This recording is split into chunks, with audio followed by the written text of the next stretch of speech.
নাটোর আধুনিক সদর হাসপাতালে অসুস্থ শিশুকন্যার চিকিৎসা করাতে এসে এক তরুণী মাকে ধর্ষণের অভিযোগ উঠেছে হাসপাতালের ৩ আউটসোর্সিং কর্মীর বিরুদ্ধে।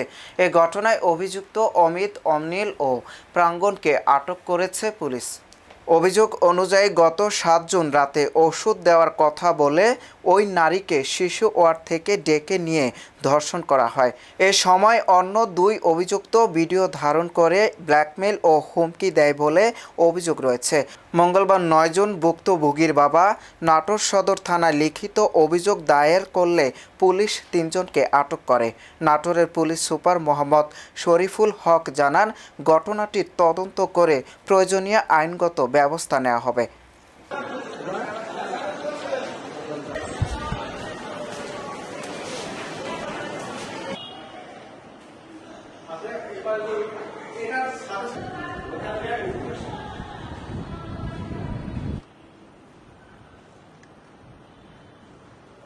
এরকম একটা খবর আমি পেয়েছি এবং ওসিকে নির্দেশ দেওয়া হয়েছে। অফিসারও গিয়েছিল, কিন্তু ওখানে গিয়ে ভিকটিম পক্ষ যাকে যে কথা কথিত যে ভিকটিম পক্ষের কথা বলা হচ্ছে তাকেও পাওয়া যায়নি, তাদের পক্ষের কাউকে পাওয়া যায়নি। ওখানে হাসপাতাল কর্তৃপক্ষের সঙ্গে অফিসাররা কথা বলে চলে আসছে।